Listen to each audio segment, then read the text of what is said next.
বরিশাল বিভাগের ভোলা জেলা আছে না একটা দ্বীপ জেলা, ওখান থেকে কেউ আসতে পারছেন নাকি? হ্যাঁ, আল্লাহু আকবার, আসছে তো, ওই যে হাত দেখা যাচ্ছে। সর্বনাশ, মাশাআল্লাহ, মাশাআল্লাহ। ঠিক আছে, আল্লাহ আমার ভাইদেরকে তুমি কবুল। ওয়া ইলাহুকুম ইলাহু ওয়াহিদুন লা ইলাহা ইল্লা হুয়ার রহমানুর রহিম। সম্মানিত দর্শক, আসসালামু আলাইকুম। আশা করি সবাই ভালো আছে। ইসলাম একটি পূর্ণাঙ্গ জীবন ব্যবস্থা, যে জীবন ব্যবস্থা আমাদের শিখিয়েছে কিভাবে দিন চলতে হবে, কিভাবে মানুষের সাথে কথা বলতে, কিভাবে একে অপরকে ভালোবাসতে হবে। তাই আসুন আজকের ওয়াজ থেকে বা আজকের আলোচনা থেকে আমরা যা কিছু শিখবো তা নিজে এবং নিজের পরিবারের উপর বাস্তবায়ন করব। আসুন আলোচনা শুরু করা যাক। আল্লাহ বলেন, তোমাদের ইলাহ হলো একজন, তিনি ছাড়া কোনো ইলাহ নেই, তিনি দয়াময়, তিনি মেহেরবান। ইলাহ যদি একজন না হয়ে দুইজন হতো, ঝামেলা আছে না নাই? লাউ কানা ফীহিমা আলিহাতুন ইল্লাল্লাহু লাফাসাদাতা। আকাশ এবং জমিনের মধ্যে ইলাহ একজন না হয়ে যদি মাত্র দুইজন হতো, আকাশ জমিন ভেঙে খান খান হয়ে যেত। ঠিক কিনা বলেন? দুইজন ইলাহ হইলে খান খান হয়ে যেত। আমাদের রব একজন হইলে ভালো না বেশি হইলে ভালো? কথা বুঝতেছেন? আরে একজনের তো মন জোগায় চলতে পারি না, ঠিক কিনা? হ্যাঁ, একজন, তিনি যে আদেশগুলো দিয়েছেন আমাদের দুর্বলতার কারণে আমরা তো পারি না। যদি 10 জন হইতো, ওই 10 জনের হ্যাপি করতে পারতাম, তাদেরকে স্যাটিসফাই করা যেত এত সহজে। 10 জনের 10 নিয়ম থাকতো। একজন বলতো আমার সেজদা দিবি সকালে, আরেকজন বলবে আমার জন্য নামাজ পড়বি 3 বার, আরেকজন বলবে আমার জন্য যাকাত দিবি এতবার, আরেকজন বলতো আমার জন্য কুরবানি দিবা এতবার। তাহলে আমাদের জন্য কঠিন হয়ে যেত, ঠিক কিনা? যদি ইলাহ একজন না হয়ে একাধিক হতো, একজন বলতো না আমি মহাবিশ্ব এভাবে চালাবো, আরেকজন বলতো না আমার মন চায় এভাবে, আমি এভাবে চালাবো, একজন বলতো সূর্য আমি পূর্ব দিকে উঠাবো, আরেকজন বলতো না আমি দক্ষিণ দিকে উঠাবো, আরেকজন বলবে না আমি উত্তর দিকে উঠাবো। এরকম আছে না নাই? ঝামেলা লেগে যেত। এজন্য বেশি রব হইলে আমাদের জন্য ঝামেলা, খোদা বেশি হইলে আমাদের লস। একজন হওয়াতে আমরা বেঁচে গেছি। বারোয়াখালীবাসী আওয়াজ করে না, কথা বলে না। রব খোদা একজন হওয়াতে আমাদের সুবিধা হয়েছে না? এজন্য আল্লাহ বলেন লা ইলাহা ইল্লাহু, তিনি ছাড়া তোমাদের কোনো ইলাহ নাই, তিনি একজন। লা ইলাহা ইল্লাহু আলিমুল গায়বি ওয়াশ শাহাদা, তিনি প্রকাশ্যেরও মালিক অপ্রকাশ্যেরও মালিক। তিনি যেটা ওপেন এটাও জানেন, যেটা গোপন সিক্রেট ওইটাও জানেন। আলিমুল গায়বি ওয়াশ শাহাদা, তিনি গায়েবের মালিক, গায়েবের জ্ঞানী, যেটা দেখা যায় না, অদৃশ্য, জানা নাই, এটাও তিনি জানেন। এগুলো জানতে তার কোনো মাধ্যমের প্রয়োজন হয় না। অতীতে কি হয়েছে, বর্তমানে কি চলছে, ভবিষ্যতে কি হবে, সব তার জ্ঞানের ভেতরে আছে না নাই? এজন্য আল্লাহ বললেন আলিমুল গায়বি ওয়াশ শাহাদা, তিনি গায়েবের জ্ঞান রাখেন, তিনি দৃশ্য জগতের জ্ঞান রাখেন, তিনি প্রকাশ্য জগতের জ্ঞান রাখেন, তিনি গোপন জগতের জ্ঞান রাখেন। তার কাছে কোনো কিছু গোপন নাই, ঠিক কিনা বলেন? হুয়ার রহমানুর রহিম, তিনি হলেন দয়াময়, তিনি হলেন মেহেরবান। এই যে শুরু হলো 14 নামের প্রথম দুইটা, আর রহমান আর রহিম। হুয়ার রহমানুর রহিম, তিনি হলেন the most gracious, the most merciful, তিনি দয়াময়, তিনি অতিশয় মেহেরবান। সুবহানাল্লাহ বলেন। তার দয়ার কোনো শেষ নাই, তার মায়ার কোনো শেষ নাই। আল্লাহ, তাহলে 14টা নামের মধ্যে কয়টা পাইলাম? একটা কি? আর রহমান। বারোয়াখালীবাসী বুঝে থাকলে আওয়াজ করে বলেন, প্রথমটা কি? 2 নাম্বার আর রহিম। আওয়াজ করে বলেন 2 নাম্বার। আওয়াজ করে সবাই গলা ছেড়ে দিয়ে উত্তর দেন তো, প্রথম নামটা কি, দ্বিতীয় নামটা? আর রহিম। রহমান আল্লাহর one of the major names, আল্লাহর মৌলিক নামগুলোর মধ্যে গুরুত্বপূর্ণ একটা নাম হচ্ছে রহমান। গুরুত্বপূর্ণ নাম কি? রহমান, দয়ার সাগর, মায়ার সাগর। রহমানুন ফিদ দুনিয়া ওয়া রহিমুন ফিল আখিরাহ। এই দুনিয়ার জন্য আল্লাহ রহমান, দুনিয়াতে আল্লাহ সবাইরে দয়া করে, কাফিররেও করে, মুসলিমরেও করে। আর আখেরাতের জন্য তিনি রহিম। সেখানে কাফির মুশরিকদের জন্য আল্লাহর পক্ষ থেকে কোনো দয়া থাকবে না। চিল্লায় বলেন ঠিক কি না? এজন্য আল্লাহ বললেন আমার মৌলিক একটা নাম হলো রহমান। আল্লাহর পরে অন্য কোন নাম দিয়ে যদি তোমরা আমার নাম প্রকাশ করতে চাও, জপতে চাও, ডাকতে চাও, তোমরা রহমান নামে ডাকো। রব্বুল আলামিন ইরশাদ করেন কুলিদুল্লাহ আউইদুর রহমান আইয়াম্মা তাদউ ফালাহুল আসমাউল হুসনা। আমাকে আল্লাহ নামে ডাকো কিংবা আমি আল্লাহকে রহমান নামে ডাকো, যে নামেই ডাকো না কেন আমার আছে অনেকগুলো সুন্দর সুন্দর নাম। যে নামেই ডাকো আমি শুনি, ডাকলেই আমি সাড়া দেই। সকালে ডাকলেও সাড়া দেই, দুপুরে ডাকলেও সাড়া দেই, মাঝরাতেও যদি আমরা বিপদে পড়ি ডাকলে আমাদের ডাকে সাড়া দেয় কে? সবাই বলুন তো, সাড়া দেয় কে? আবার বিশ্বনবী যখন মক্কায় দাওয়াত দিচ্ছিলেন তিনি মাঝে মাঝে আল্লাহর নাম বলছিলেন, মাঝে মাঝে তিনি রহমান নাম বলছিলেন। যখন তিনি বললেন ওয়াইদা কিলা লাহুমুসজুদু লিররহমানি ক্বালু ওয়ামার রহমান। বিশ্বনবী মক্কায় যখন মক্কার কাফিরদেরকে, কুরাইশদেরকে বলল তোমরা রহমানকে সেজদা দাও, রহমানের ইবাদত করো, রহমানের জন্য সেজদায় লুটিয়ে পড়ো, মক্কাবাসী বলে রহমান আবার কে? রহমান রে তো চিনি না। রহমানকে আল্লাহ চিনি, রহমান চিনি না। মক্কাবাসী কি বলে? কারে চিনে? আল্লাহরে চিনে। কারে চিনে না? রহমান কে তো চিনি না। রহমান আবার কোত্থেকে আসলো? কে Rahman? Who is this Rahman? যখন তারা বলে রহমান রে চিনি না, আল্লাহর গায়রতে আঘাত লেগেছে। আল্লাহ বলে রহমান রে চিনো না? না, তাদেরকে চিনানোর জন্য আল্লাহ ৭৮ আয়াত বিশিষ্ট আর রহমান নামে কোরআনে একটা সূরা নাজিল করেছেন। যখন মক্কার কুরাইশরা বলে আল্লাহ চিনি, রহমান চিনি না, আল্লাহ বলে রহমান রে চিনো না, তাহলে চিনে না ও রহমান নামে তিনি ৭৮ আয়াত বিশিষ্ট কালামুল্লাহ মাজিদে একটা গোটা সূরা নাজিল করে দিয়েছেন। তিনি নাজিল করলেন আর রহমানু আল্লামাল কুরআনা খালাকাল ইনসানা আল্লামাহুল বায়ান। দয়াময় রহমান শেখালেন কোরআন, বানালেন ইনসান, শেখালেন বায়ান। দয়াময় রহমান শেখালেন কোরআন, বানালেন ইনসান, শেখালেন বায়ান। দয়াময় রহমান শেখালেন কোরআন, বানালেন ইনসান, শেখালেন বায়ান। পড়েন আল্লাহু আকবার। আল্লাহ বলে রহমান কারে বলে চেনো না? শুনে নাও, ৭৮ আয়াত বিশিষ্ট গোটা একটা সূরা নাজিল করে দিলাম, সূরাতু আর রহমান। আর রহমান তিনি দয়ালু, আল্লামাল কোরআন, তিনি মানুষকে কোরআন শিখিয়েছেন, খালাকাল ইনসান, মানুষ বানিয়েছেন, আল্লামাহুল বায়ান, মানুষকে কথা বলা, বর্ণনা করা শিখিয়েছেন। পড়েন সুবহানাল্লাহ। গোটা একটা সূরা নাজিল করেছেন, সূরাতু আর রহমান। আমার বারোখালীর ভাইয়েরা, তার নাম হচ্ছে আর রহমান আর রাহিম, মানে দয়াময়, মেহেরবান। তার দয়া যে কত বেশি আপনি কল্পনাও করতে পারবেন না, আপনি কল্পনাতেও আনতে পারবেন না তার দয়া কত বেশি।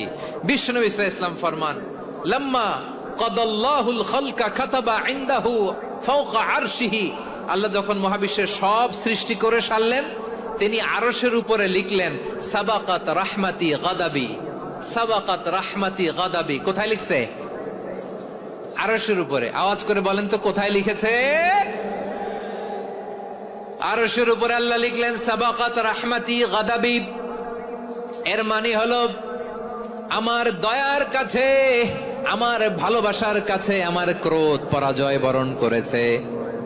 আমার দয়ার কাছে আমার রাগ কিংবা ক্রোধ পরাজয় বরণ করেছে। মানে আমি আল্লাহর দয়া আছে, আবার আমি আল্লাহর ক্রোধ বা রাগ আছে, কিন্তু আমি আল্লাহর রাগের চেয়ে দয়া বেশি। আওয়াজ করে বলেন আল্লাহর রাগ বেশি না দয়া বেশি? আল্লাহর যদি রাগ থাকতো আমরা বাঁচতে পারতাম? যে পরিমাণে আকাম কুকাম আমরা করি, অপকর্ম করি, অন্যায় করি, জুলুম করে জুলুমের আড্ডাখানা বানিয়ে রেখেছি গোটা দুনিয়াকে, আল্লাহ যদি মুহূর্তে মুহূর্তে রেগে যেতেন আমরা বাঁচতে পারতাম? মহাবিশ্ব সৃষ্টির পরেই তিনি আরশের উপরে লিখেছেন সাবাকাত রাহমাতি গাদাবি, মানে আমি আমার দয়ার কাছে আমি আল্লাহর ক্রোধ, রাগ, ক্ষোভ এটা পরাজিত হয়েছে। সুবহানাল্লাহ বলেন। আবার বিষ্ণু বললেন জাআলাল্লাহুর রাহমাতা মিয়াতা জুজ, আল্লাহ দয়ার ভালোবাসাকে 100 টুকরা করলেন। 99 টুকরা দয়া মায়া ভালোবাসা আল্লাহ নিজের কাছে রেখে দিলেন, আর 1 টুকরা দয়া মায়া ভালোবাসা আল্লাহ গোটা বিশ্বের সবার মাঝে ঢেলে দিলেন। দয়া মায়া ভালোবাসা 100 টুকরা করে আল্লাহ নিজের কাছে রাখছেন কয় টুকরা? সবাই বলেন 99 টুকরা। আর গোটা বিশ্বের সবার মাঝে ভাগ করে দিয়েছেন কয় টুকরা? এবার এই 1 টুকরার নমুনা দেখেন তো পৃথিবীতে। স্বামী স্ত্রীর জন্য কত ভালোবাসা, বন্ধু বন্ধুর জন্য কত ভালোবাসা, গার্লফ্রেন্ড বয়ফ্রেন্ডের জন্য গলায় ফাঁস লাগায়, আছে না নাই? এই এখন গলার আওয়াজ বাড়ছে ইয়াংদের। হুজুর এখন গার্লফ্রেন্ড বয়ফ্রেন্ডের ভিতরে ঢুকছে, এখন আমরা আছি হুজুর। জেগে উঠছে বারুয়া খালি। দেখেন এই তো কয়েকদিন আগেই তো, কত বছরের 12 না কত বছরের এক মেয়ে, কত বছর 11, ওই দেখেন সব মুখস্থ দুষ্টগুলার, আর কিছু মুখস্থ না থাকলে এগুলো মুখস্থ। 11 বছরের, তারে কি বলবো, তরুণীও তো না, কিশোরী। এই কিশোরী ভালোবাসার টানে বাপ মা থুইয়া চলে গেছে কোথায়? দেখেন ভালোবাসারে আল্লাহ 100 টুকরা করেছেন, 99 টুকরা ভালোবাসা আল্লাহ নিজের জন্য রেখেছেন, 1 টুকরা আমাদের সবাইকে ভাগ করে দিয়েছেন। যত পাখি আছে পৃথিবীতে, যত মাছ আছে, যত প্রাণী আছে, যত মানুষ আছে, যত জিন আছে, আমরা সবাই মিলে পেয়েছি ভালোবাসার কয় টুকরা? আর আরশে আজিমের অধিপতি আল্লাহ, তিনি তার কাছে ভালোবাসা রেখে দিয়েছেন কয় টুকরা? তাহলে এবার আওয়াজ করে বলেন, আল্লাহর রাগ বেশি নাকি দয়া বেশি?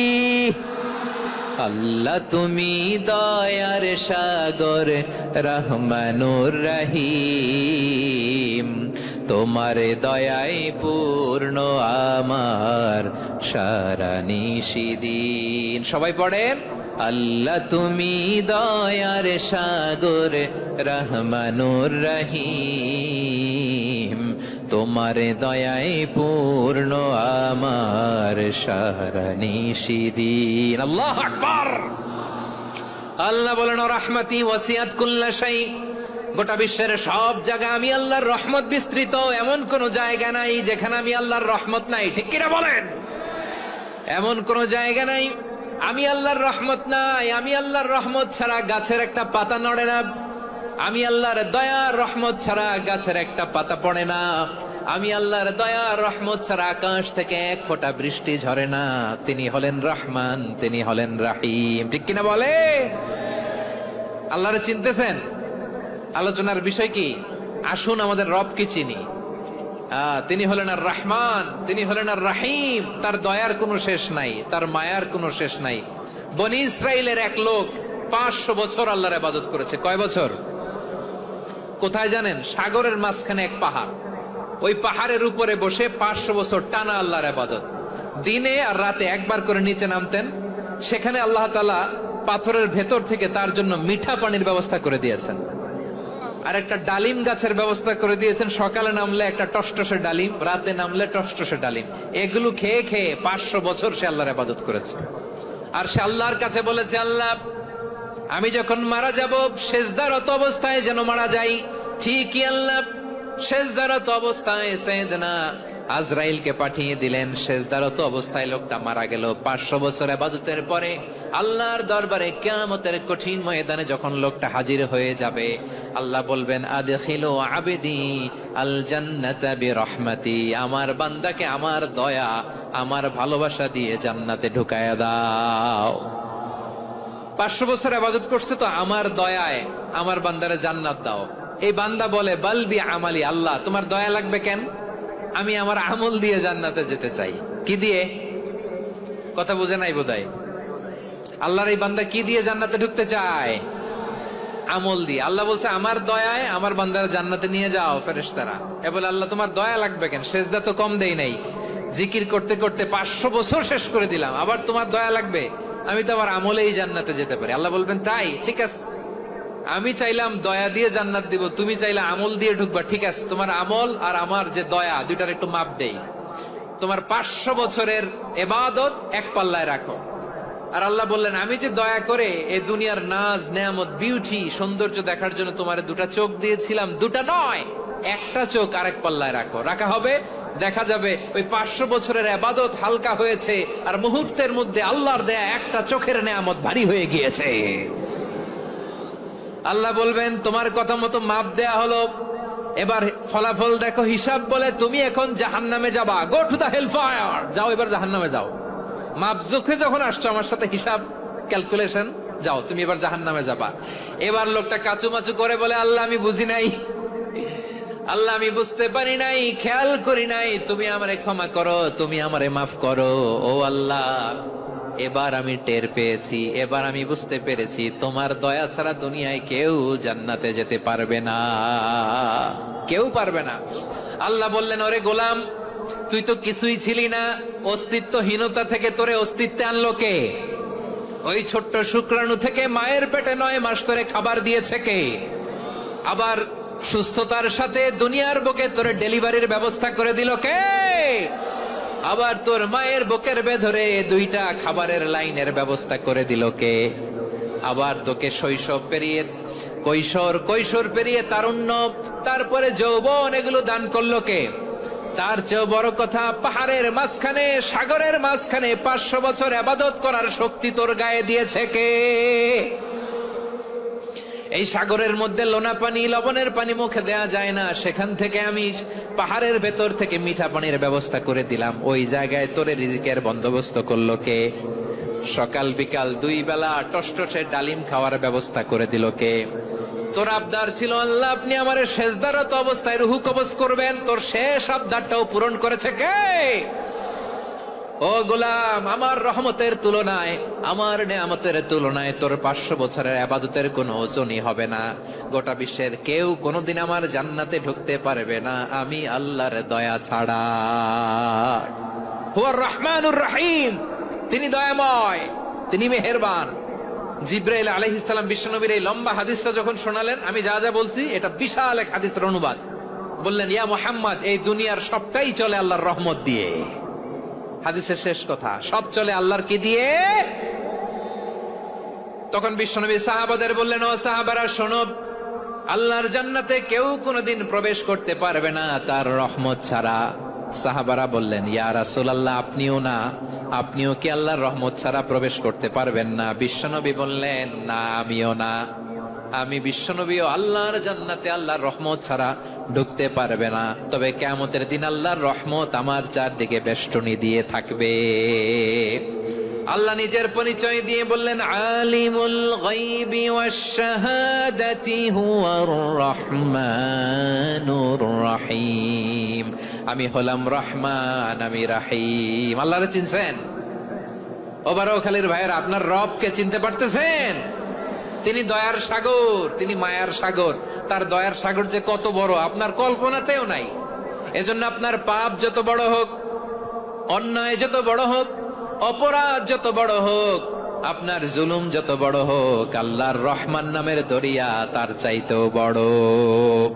আল্লাহ বলেন কুলিয়া ইবাদিয়াল্লাযীনা আসরাফু আলা আনফুসিহিম লা তাকনাতু মির রাহমাতিল্লাহ ইন্নাল্লাহা ইয়াগফিরুয যুনুবা জামিআ ইন্নাহু হুয়াল গফুরুর রহিম। ও আমার গুনাহগার বান্দারা শোনো, জুলুম করেছো, ভুল করেছো, অন্যায় করেছো, আল্লাহর রহমত থেকে নিরাশ হয়ো না। আমরা বিশ্বাসীরা কঠিন কালে আল্লাহর রহমত থেকে নিরাশ হব না, ঠিক কিনা বলেন? আল্লাহর রহমত থেকে নিরাশ হবেন? ভুল করে ফেলছেন, আরে ভুল তো সবাই করে। পাপ হয়েছে, আরে পাপ তো সবার আছে, আপনারা সবাই পাপী, সবাই পাপী। যত পাপ হোক, ভুল হোক, অন্যায় হোক, অনুতপ্ত হয়ে তওবা করে ওযু করে জায়নামাজটা বিছিয়ে সেজদা দিয়ে চোখের পানি ছাড়েন। চোখের বেয়ে পড়া পানি আল্লাহর কাছে যে কত প্রিয়। অনুতপ্ত বান্দার চোখের পানির ফোঁটা তার চোখ বেয়ে নাকের ডগা বেয়ে জমিনে ড্রপ করার আগেই আল্লাহর ওই বান্দার সব গুনাহ মাফ করে দেয়। আল্লাহ বললেন আমি রহমানুর রহিম, আমি দয়াময়, আমি মেহেরবান। এরপর আল্লাহ বললেন হুয়াল্লাহুল্লাযী লা ইলাহা ইল্লা হুয়াল মালিকুল কুদ্দুস। বরগুনা জেলা থেকে কেউ এসেছেন আজকের প্রোগ্রামে? ইয়া সালাম, মাশাআল্লাহ মাশাআল্লাহ, ওয়েলকাম ওয়েলকাম। ঠিক আছে, পিরোজপুর জেলার কেউ এসেছেন? পিরোজপুর জেলা থেকে মাশাআল্লাহ অনেক ভাইরা এসেছেন। ঝালকাঠি, মাশাআল্লাহ ঝালকাঠির অনেক আসছে। তারপর বরিশাল জেলা থেকে কারা কারা এসেছেন? বরিশাল,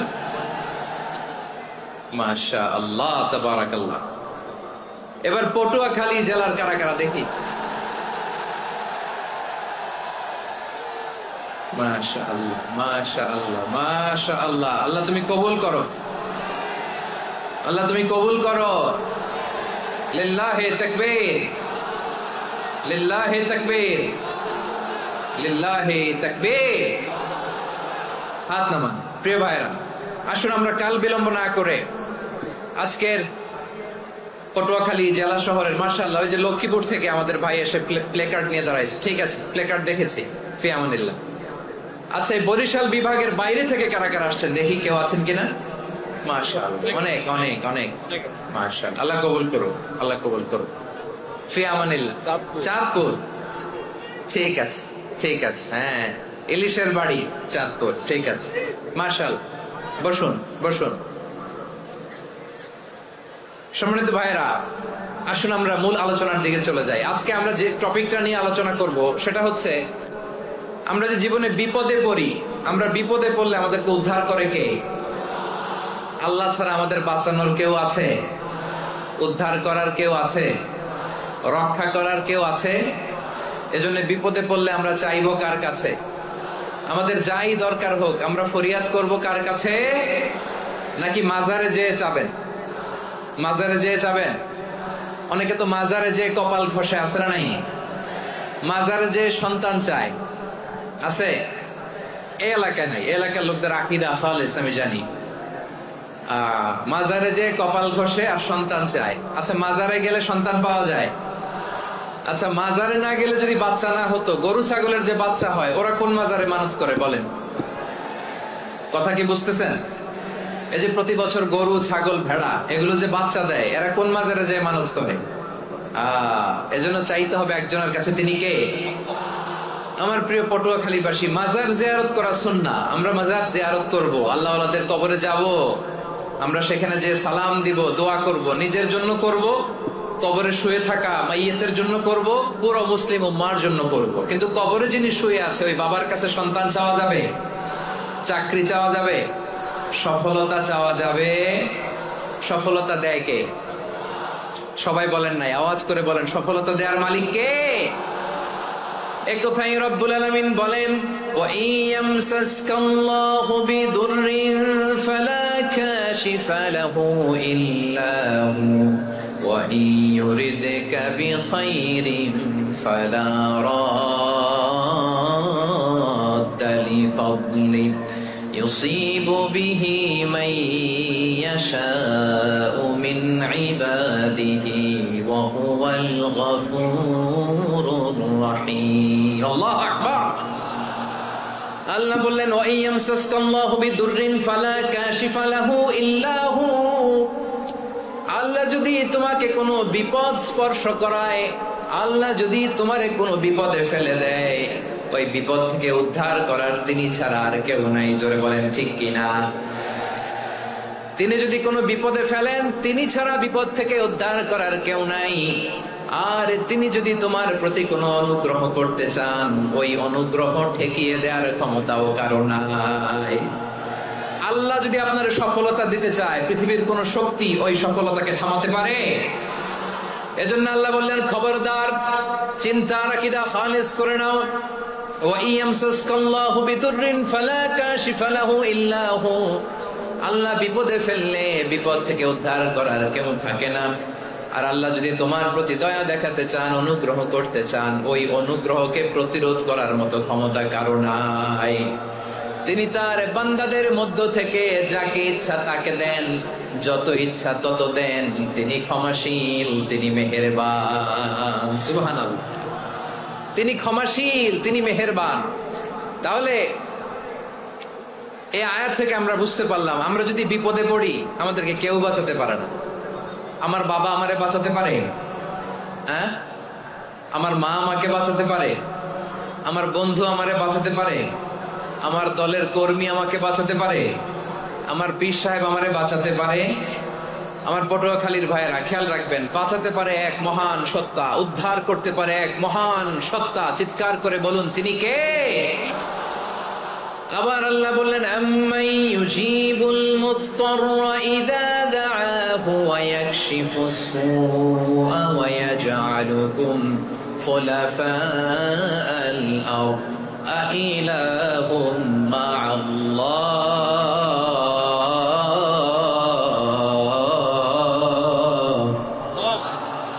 ক্বালিলাম মা তাযাক্কারুন। রব্বুল আলামিন বলেন, বিপদে পড়ে কাতর কণ্ঠে চিন্তাগ্রস্ত হয়ে যখন কেউ ফরিয়াদি হয়ে আল্লাহর ডাকে হাত তোলে, তখন এই ব্যক্তির ডাকে সাড়া দেয় কে? সবাই বলুন। কাতর কণ্ঠে বিপন্ন অবস্থায় আপনি যখন কেঁদে কেঁদে হাত তুলে আপনার দুঃখের কথা জানান, আপনি যখন ডাকেন তারে, তখন আপনার ডাকে সাড়া দেয় কে? আল্লাহ বলে, আমি সাড়া দেই। তোমাদের বিপদকে মুক্ত করে দেয় কে?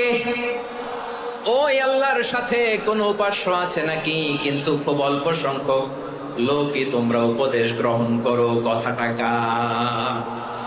তাহলে বিপন্ন মানবতা যখন কাঁদে, মানুষ যখন বিপদে পড়ে নিরুপায় হয়ে ফরিয়াদ করে, তার ডাক শোনার কেউ নাই একজন ছাড়া। চিল্লায় বলেন তো, তিনি কে? এজন্য আমরা ফরিয়াদের হাত কার দিকে তুলবো? প্রিয় পটুয়াখালী, বলেন, ফরিয়াদের দুটো হাত আমরা কার দিকে তুলবো? এবং খেয়াল রাখতে হবে, মাথার সাথে সেট করে নিতে হবে, আল্লাহ ছাড়া আমাকে উদ্ধার করার কেউ নাই। এই পৃথিবীতে কেউ আপন না। প্রিয় ভাইয়েরা, বিপদে বললে বোঝা যায় কেউ আপন না। আপন শুধু একজন মহান সত্তা, তিনি কে? এটা কি আপনারা খেয়াল রাখতে পারবেন? হ্যাঁ, বিপদে আপদে কেউ আমাদের বাঁচাতে পারে না, তরাতে পারে না, মুক্তি দিতে পারে না, উদ্ধার করতে পারে না, একমাত্র আমার প্রভু ছাড়া, আল্লাহ ছাড়া। চিল্লায় বলেন ঠিক কিনা? এবং প্রিয় পটুয়াখালীর ভাইয়েরা, মাথার সাথে এটা সেট করে নিতে হবে যে আমাদের পুরো জীবনটাই পরীক্ষা। পুরো জীবনটাই কি? The life is a test. পুরো জীবনটাই পরীক্ষা। এই জীবনে বিপদ আসবে, আপদ আসবে, পরীক্ষা আসবে, সবার জীবনে এটা থাকে। এক একজনের পরীক্ষা এক এক রকম। আমার পরীক্ষা একরকম, মাসুদ ভাইয়ের পরীক্ষা একরকম, চৌধুরী সাহেবের পরীক্ষা একরকম, আপনার পরীক্ষা একরকম, ওনার পরীক্ষা আবার আরেক রকম। পুরো পৃথিবীটাই পরীক্ষা ক্ষেত্র, সবাই পরীক্ষা দিচ্ছে, কিন্তু কারো পরীক্ষা প্রশ্নের সাথে কারোটার মিল নাই। সুবহানাল্লাহ পড়বেন না? পুরোটাই পরীক্ষা ক্ষেত্র, সবাই পরীক্ষার্থী, কিন্তু প্রশ্নপত্র একটার সাথে আরেকটা মিলে না। One doesn't match the other. একজনেরটার সাথে আরেকজনেরটা মিলে না। কাউকে আল্লাহ তাআলা ধনী বানিয়ে পরীক্ষা করেন। কি বানিয়ে? কথা কি বুঝতেছেন নাকি কষ্ট হচ্ছে? কষ্ট হচ্ছে আপনাদের?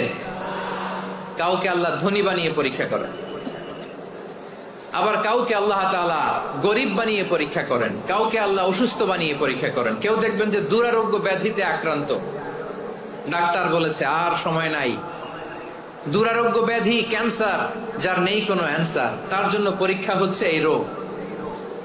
আরেক লোক দেখবেন তার আবার রোগ বালাই নাই, মাশাআল্লাহ, তাকে আল্লাহ তাআলা আর্থিক দৈন্যতা, দারিদ্রতা দিয়ে পরীক্ষা করছেন। এরকম আছে না নাই? টাকা পয়সা নাই, দিন আনে দিন খায়, যা আছে তাতে চলে না, এটা তার জন্য পরীক্ষা। আবার আরেক শ্রেণীর লোক দেখবেন তাকে আল্লাহ অসুস্থতাও দেয় নাই, দারিদ্রতাও দেয় নাই, তার দাম্পত্য জীবনের সমস্যা আছে না নাই? স্ত্রী কথা শোনে না, অথবা ছেলে মেয়ে কথা শোনে না। তাহলে পরীক্ষা সবার জীবনে আছে, এক একজনের পরীক্ষাটা এক এক রকম। আল্লাহ তাআলা দেখতে চায় যে এই পরীক্ষার সময় আমরা কিরকম রেসপন্স করি। How to deal with the test, কিভাবে এই বিপদ আপদ পরীক্ষাগুলোকে আমরা হ্যান্ডেল করব, ডিল করব, এটা হচ্ছে আজকের আলোচনার বিষয়। বুঝতে পেরেছেন সবাই আমার প্রিয় ভাইয়েরা? তাহলে পরীক্ষাময় আমাদের জীবন, বিপদ আপদ পরীক্ষা, এটা মানুষের পিছু ছাড়ে না। সবার জীবনে পরীক্ষা আছে, নবীদের জীবনেও পরীক্ষা ছিল। সাহাবারা জিজ্ঞেস করেছেন, ইয়া রাসূলুল্লাহ, আইয়ুন নাসি আশাদ্দু বালাআন ফিদ দুনিয়া, এই দুনিয়ার বুকে কাদের পরীক্ষা সবচেয়ে বেশি? বিশ্বনবী বলেছেন, আল আম্বিয়া, এই পৃথিবীতে সবচেয়ে বেশি পরীক্ষা আল্লাহ তাআলা নিয়ে থাকেন নবীদের। কাদের? নবীদের। সুম্মাল আমসাল ফাল আমসাল, এরপরে নবীদের পরের স্তরে যারা তাদের পরীক্ষা, এরপরে তাদের পরের স্তরে যারা তাদের পরীক্ষা, সিদ্দিকিনদের, শুহাদাদের, সালেহিনদের, আল্লাহওয়ালাদের। যার ঈমান যত মজবুত তার জীবনে পরীক্ষাও তত বেশি। চিল্লায় বলেন ঠিক কিনা? তাহলে মুমিনরা, বিশ্বাসীরা, আমরা কি পরীক্ষা বিপদ আপদে ভয় পাই? হ্যাঁ, বিপদ দেখলে ভয় লাগে আপনাদের? ভয় লাগে? হ্যাঁ, না, মুমিনরা বিপদে ভয় পায় না, তারা হতাশ হয় না, সুবহানাল্লাহ, তারা নিরাশ হয় না। বিশ্বাসীরা হাল ছেড়ে দেয় না, তারা ভরসা রাখে একজনের উপর। চিল্লায় বলতে হবে তিনি কে? কারণ মুমিন জানে the grief isn't permanent, the test isn't permanent, the struggle in our life isn't permanent. আমাদের জীবনের দুঃখ, কষ্ট, স্ট্রাগল এগুলো পার্মানেন্ট নয়। After every difficulties there is an ease. সব কষ্টের পরেই একটা সুখ আছে না নাই? রব্বুল আলামিন বলেন ফাইন্না মাআল উসরি ইউসরা, ইন্না মাআল উসরি ইউসরা। ভয় পেও না, চিন্তা করো না, কষ্টের সাথেই আমি রেখে দিয়েছি স্বস্তি। সুবহানাল্লাহ বলেন। মুমিন জীবনে বিপদ যত বেশি, কষ্ট যত বেশি, তার সামনে সফলতা তার চেয়েও বেশি। ঠিক কিনা বলেন? কারণ বিশ্বাসীরা জানে রাত্রি যত গভীর হয় সুবহে সাদিকের সময় তত আগাতে থাকে। গর্ভবতী নারীর পেটের ব্যথা যত বাড়তে থাকে, ঘরে নতুন মেহমান আগমনের সময় ঘনাতে থাকে। মুমিনদের উপর বিপদ, অত্যাচার, আপদ, পরীক্ষা যত বাড়তে থাকে, কালেমার পতাকা উড্ডয়নের সময় কাছে আসতে থাকে। বিশ্বাসীদের এগুলো হিসাব মেলানো অনেক আগে, এগুলো অনেক আগে হিসাব মেলানো। দুঃখের আধার শেষে সুখের আলো মিটি মিটি হাসে। চিল্লায় বলেন ঠিক কিনা? দুঃখের আধার শেষে আলোর প্রভাত হাসে, হতাশার কালো মেঘে যায় গো ভেসে, হতাশার কালো মেঘে যায় গো ভেসে। দুঃখের আধার শেষে আলোর প্রভাত হাসে, হতাশার কালো মেঘে যাই গো ভেসে, হতাশার কালো মেঘে যাই গো ভেসে। কোরআনে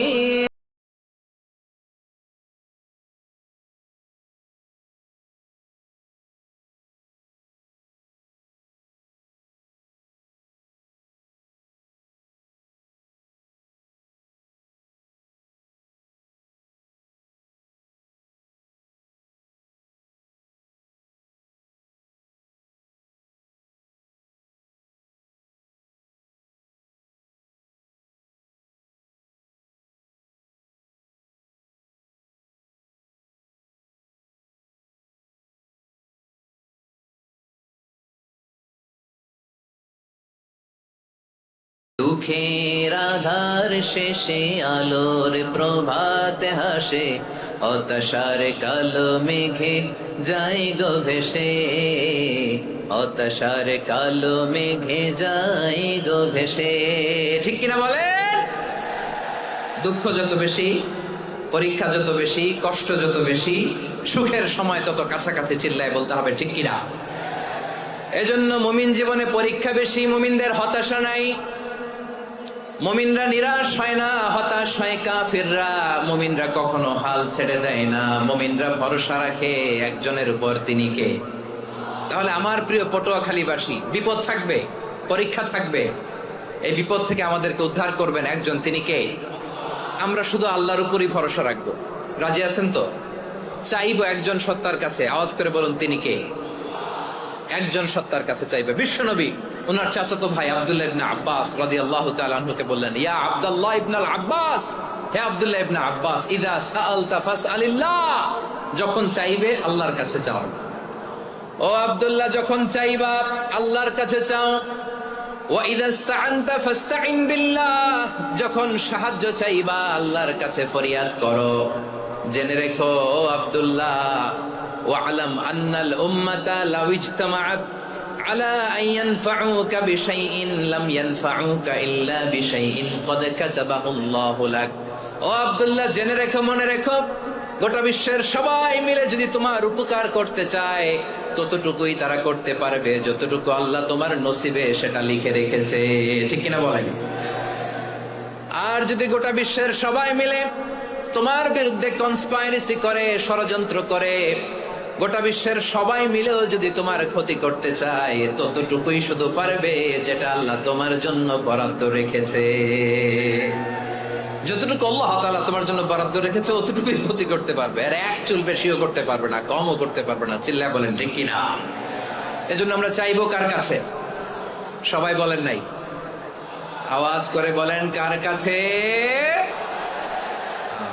সব সময় আমরা আল্লাহর কাছে চাইবো, বিপদে আপদে, সুখে দুঃখে, সচ্ছল অবস্থায় অসচ্ছল অবস্থায়, পরাজয়ের সময় বিজয়ের সময়, সব সময় আমরা ভরসা রাখবো কার উপর? সবাই বলুন। একদল লোক আছে যারা বিপদে পড়লে আল্লাহরে ডাকে, আছে না নাই? পটুয়াখালীতে মাশাআল্লাহ নাই। বিপদ আসলে আল্লাহরে ডাকে, বিপদ নাই আল্লাহ নাই। বিপদে পড়লে নামাজ পড়ে, বিপদও নাই নামাজও নাই। বিপদে পড়লে জিকির করে, বিপদ যখন চলে যায় ওদের জিকিরও বন্ধ হয়ে যায়। এরকম আছে না নাই? কিছু লোক দেখবেন পরীক্ষা আসলে নামাজ পড়ে, আছে আছে।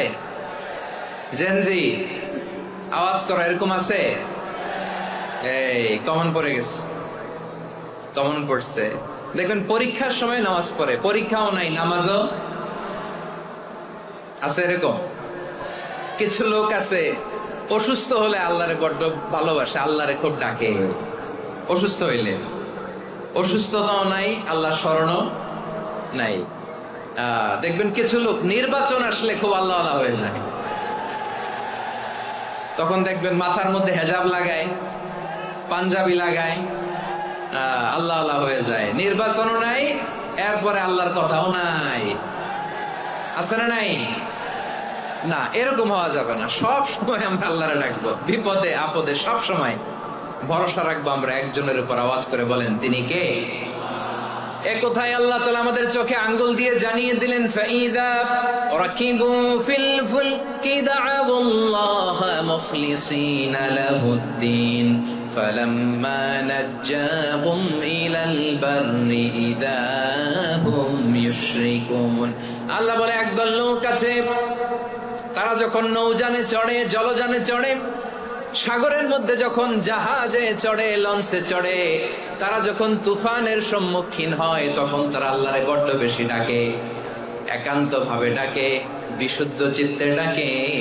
আবার তুফান থেকে তাদেরকে সেফ জোনে নিয়ে, নিরাপদ জোনে নিয়ে যখন বন্দরে আমি আল্লাহ তাদেরকে ফিরিয়ে দেই, ওই লোকগুলো আবার আমি আল্লাহর সাথে শিরিক করে। এরকম আছে না নাই? জাহাজে উঠছে, সাগরের মাঝখানে তুফান, ওই সময় দেখবেন আল্লাহ কারে কয়। এই কথা তো আপনাদেরকে বোঝানো সহজ, আপনারা তো নদীর দেশের মানুষ।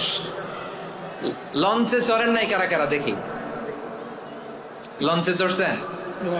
হ্যাঁ, লঞ্চে চড়ে নাই এরকম একজনও নাই এখানে। আচ্ছা, লঞ্চে উঠছেন কে কে? দেখি। মাশাআল্লাহ মাশাআল্লাহ মাশাআল্লাহ, ঠিক আছে, আপনাদের বোঝানো সহজ। আচ্ছা, লঞ্চে উঠে তুফানের সম্মুখীন হয়েছেন, জলোচ্ছ্বাস, সবাই? মাশাআল্লাহ। তো এই ওয়াজ তো আপনাদের মুখস্থ, ঠিক কিনা বলেন? আমার বলার দরকার নাই, বলেন। মাঝ নদী, তুফান, জলোচ্ছ্বাস, জলের মধ্যে উচ্ছ্বাস, ঢেউ, টর্নেডো, সাইক্লোন, মেঘের ঘনঘটা, পরিবেশ ঘুটঘুটে অন্ধকার, লঞ্চ একবার এদিকে আরেকবার ওইদিকে, ভিতরে কি অবস্থা হয় বলেন তো? হ্যাঁ, তখন মুসলিম আল্লাহর ডাকে, হিন্দু আল্লাহর ডাকে, ঠিক কিনা বলেন? আস্তিক আল্লাহর ডাকে, নাস্তিক আল্লাহর ডাকে, ঠিক কিনা? লঞ্চের ভেতর, স্টিমারের ভেতর